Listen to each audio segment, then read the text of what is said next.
For today's video guys, tuturuan ko kayo kung paano mag-wiring sa ating 8-way circuit breaker set. So ito yung mga gagamitin natin na. Yan. Huwag natin kalimutan magsuot ng gloves, no, para sa safety natin.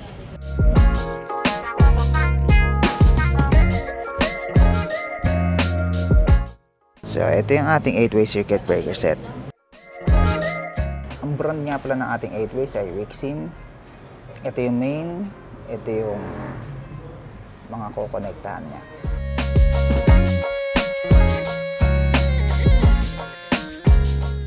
So meron tayo ditong isang outlet, Panasonic outlet. Ito yung wire niya. So ito yung ating common bus bar. So 6.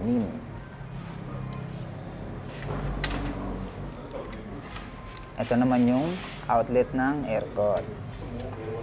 So ito yung wire niya, yung pula at green.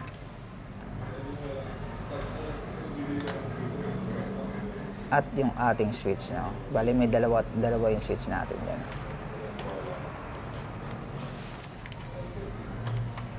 Ito naman yung wire na gagamitin natin sa switch. Black at yellow. So, mayroon din tayong dalawang ilaw na magkaiba yung size. Pero iisa lang ng wire. Pareho lang sila ng wire. So, ito naman yung ating terminal block. So, gagamitin natin yung mamaya pag i-connecta natin yung dalawang ilaw. Ito yung wire na gagamitin natin sa main breaker natin. Ito yung ating screw, no? Yan, mahalaga yan. Mahalaga yung electrical screw na yan kasi iwas kuryente. Buksan na natin, no, tol.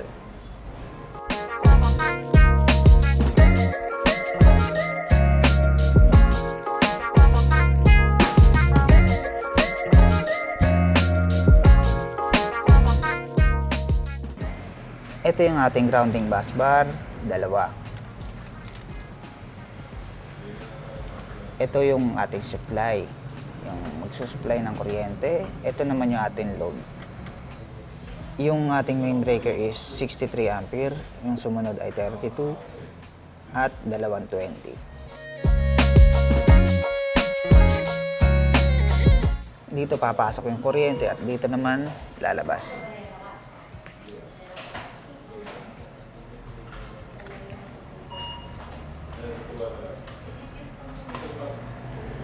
Kung makikita nyo mga tol lang, ganito yan tanggalin, no?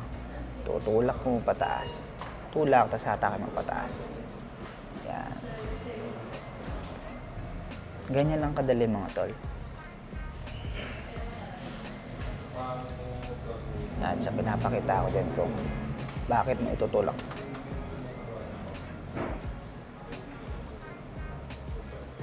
Unahin natin tong main breaker, which is 63 ampere. Sunod ang 32 ampere, then yung 220. Yan, okay na siya. Urong natin ng konti para maipasok natin yung wire. So gagamitin natin is yung number 8, which is color black. So pinorma ko na siya mga tol, na para di tayo mahirapan. Dito dadaan yung supply ng Meralco or kung ano yung nagsusupply ng kuryente sa inyo. Padadaluin natin sa kabila. Kaya kailangan natin ng wire. I-connecta natin siya sa pangalawang breaker. Kung number 1 yun sa una, sa main breaker is number 1 din dun sa pangalawang breaker sa katabi niya.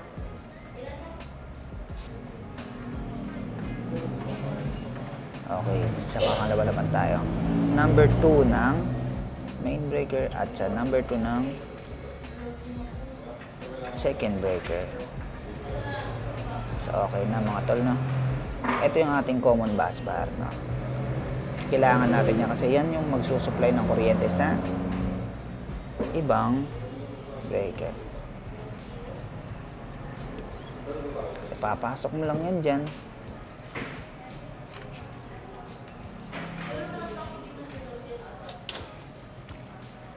Yan, papasok lang natin yan mga tol.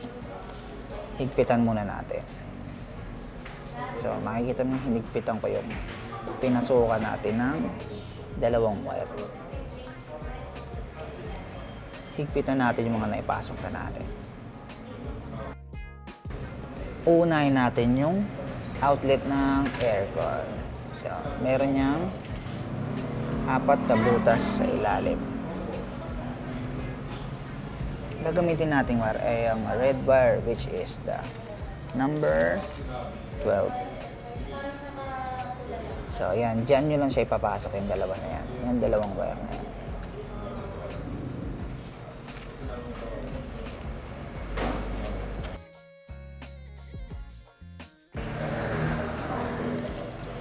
Binilis na natin yung pagpasok mga tol. Para mas mabilis. Ito naman, para lang to sa ground yung kulay green natin na wire. Ang wire na to is number 14. So, ayan, may nakalagay naman dyan kung titignan nyo sa likod na. May nakalagay dyan kung saan nyo isasaksak. Pag nasaksak na natin is, kukonek na natin siya sa grounding bus bar.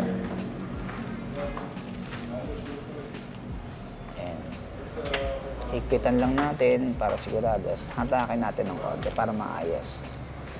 Ngayon, papasok naman natin tong red na wire sa loob. Iko-connecta natin dyan siya. Dito sa 32 ampere, which is the second breaker.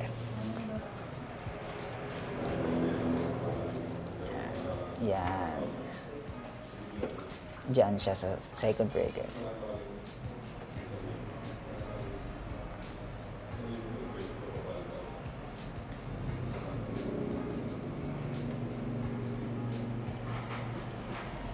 Higpitan lang natin mga tol. Huwag niyong kakalimutan na higpitan yan kasi hindi yung gagana once na may isang maluwag dyan. Meron tayo ditong outlet na Panasonic outlet. Kung makikita niyo merong 4 na butas dyan sa likod. Ngayon, ang gagamitin natin wire is yung kulay blue, number 12. So, ayun na, isasaksak ko na siya.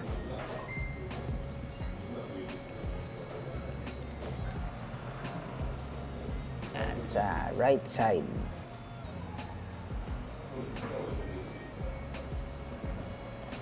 Right side pareho.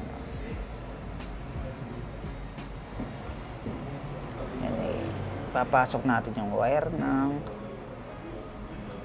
kulay blue sa third breaker natin.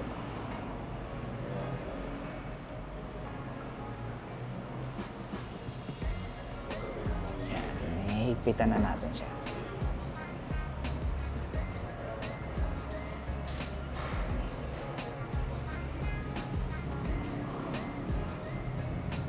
Pwede mo siyang higpitan pero wag yung sobra kasi alam niyo naman pag hindi higpitan ka, di ba? Gusto mong kumawala. Charot lang. Ngayon, ito naman, switch naman tayo. So, meron tayo dito ng dalawang switch. Merong 8 butas.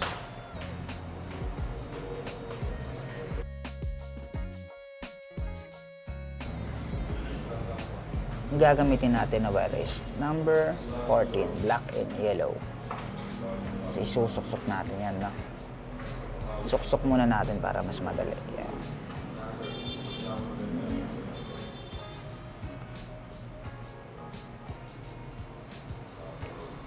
Kahit ano nga pala unahin mo tol, pwede. Pwede mong ikabit muna sa breaker bago mong isaksak sa outlet, gano'n. Pwede magkabaligtad ng proseso. Mahalaga lang is, tama yung pinagkabitan mo. So, gagamit tayo dito ng jumper. Yung jumper na to, ito yung magko-connecta sa kabila. Kasi diba dalawa yung switch natin. So, para magkaroon ng power yung kabila, kakailanganin natin gumamit ng jumper. So, kung makikita mo is, kinabit ko na. So, pwede na natin saksakan yun sa kabila ng kulay black. Kulay black na wire ng ilaw. Pero unahin muna natin dun sa una nating switch.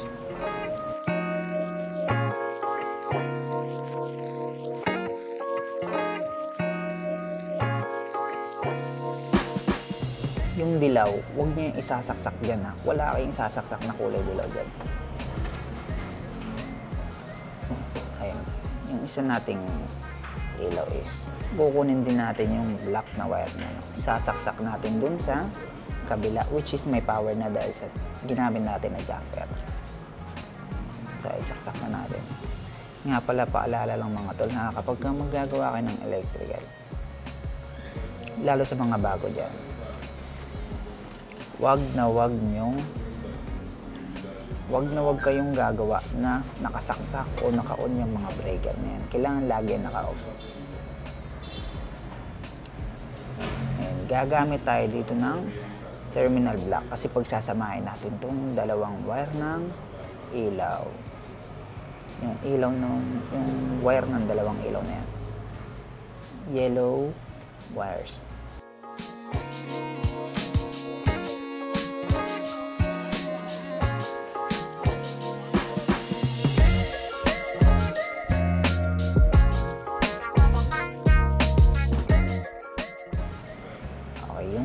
Yung wire ng dilaw na sinaksak natin dun sa breaker, sa last breaker, is i-connecta rin natin sa dalawang wire ng dalawang ilaw. So, pwede siyang gamitin ng electrical tape, okay lang. Pero gagamit tayo dito ng terminal block.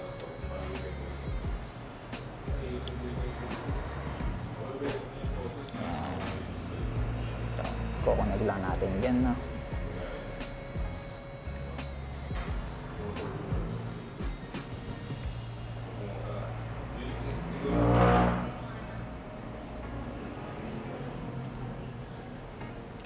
Yan. Kung makikita nyo is dalawa sila nakasaksak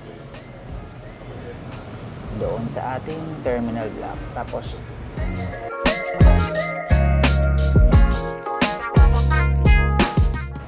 hihigpitan lang natin para hindi matanggal.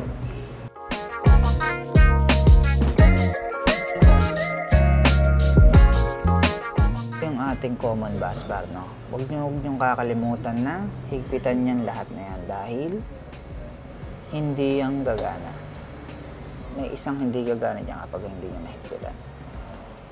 Yun, takpan na natin mga tol, no? Kasi hindi yan pwede nakabuyang-yang dahil may mga open wires dyan.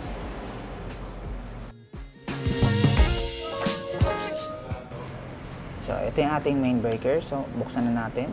Yan ang una yung bubuksan. So, testingin na natin ang ating outlet.